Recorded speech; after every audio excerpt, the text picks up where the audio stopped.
Lectura de la palabra de Dios. Oremos. Bendito Dios, le ruego sabiduría para poder entender su palabra, que su palabra se quede grabada en mi mente y en mi corazón. En el nombre de Cristo Jesús. Amén.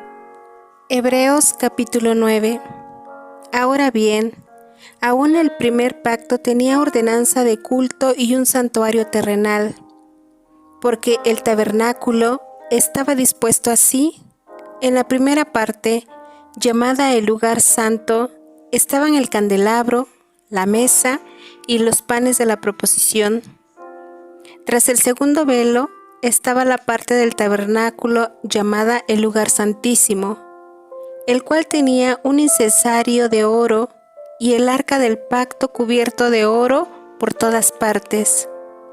en la que estaba una urna de oro que contenía el maná, la vara de Aarón que reverdeció y las tablas del pacto, y sobre ella los querubines de gloria que cubrían el propiciatorio, de las cuales cosas no se puede ahora hablar en detalle. Y así dispuestas estas cosas, en la primera parte del tabernáculo entran los sacerdotes continuamente para cumplir los oficios del culto. Pero en la segunda parte, solo el sumo sacerdote, una vez al año, no sin sangre, la cual ofrece por sí mismo y por los pecados de ignorancia del pueblo, dando el Espíritu Santo a entender con esto que aún no se había manifestado el camino al lugar santísimo, entre tanto que la primera parte del tabernáculo estuviese en pie, lo cual es símbolo para el tiempo presente, según el cual se presentan ofrendas y sacrificios que no pueden hacer perfecto en cuanto a la conciencia al que practica ese culto, ya que consiste solo de comidas y bebidas, de diversas abluciones y ordenanzas acerca de la carne, impuestas hasta el tiempo de reformar las cosas. Pero estando ya presente Cristo, sumo sacerdote de los bienes venideros, por el más amplio y más perfecto tabernáculo, no hecho de manos, es decir, no de esta creación, y no por sangre de machos cabríos ni de becerros, sino por su propia sangre, entró una vez para siempre en el lugar santísimo, habiendo obtenido eterna redención. Porque si la sangre de los toros y de los machos cabríos y las cenizas de la becerra, rociadas a los inmundos, santifican para la purificación de la carne, cuánto más la sangre de Cristo, el cual mediante el Espíritu eterno se ofreció a sí mismo sin mancha a Dios, limpiará vuestras conciencias de obras muertas para que sirváis al Dios vivo. Así que, por eso es mediador de un nuevo pacto, para que interviniendo muerte para la remisión de las transgresiones que había bajo el primer pacto,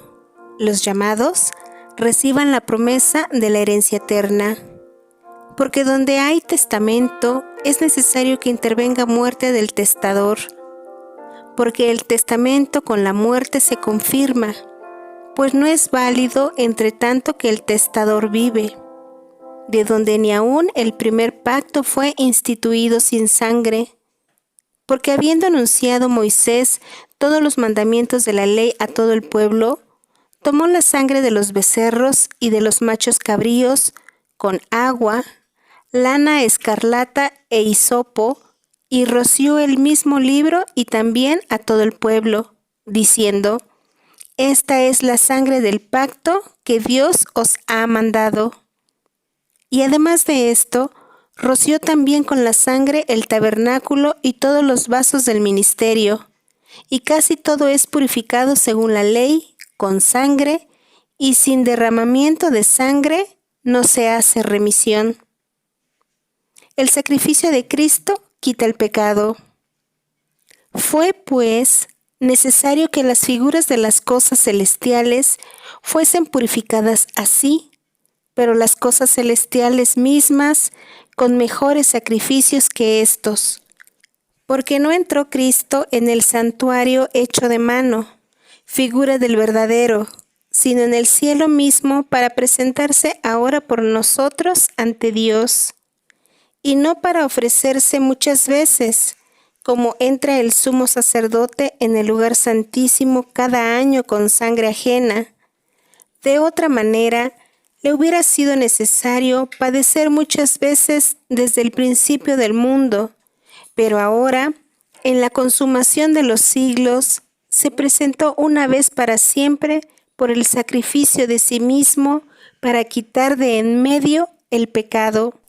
y de la manera que está establecido para los hombres, que mueran una sola vez y después de esto, el juicio.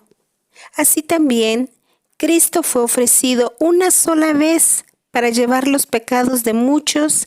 y aparecerá por segunda vez sin relación con el pecado para salvar a los que le esperan. Maranata, Cristo viene.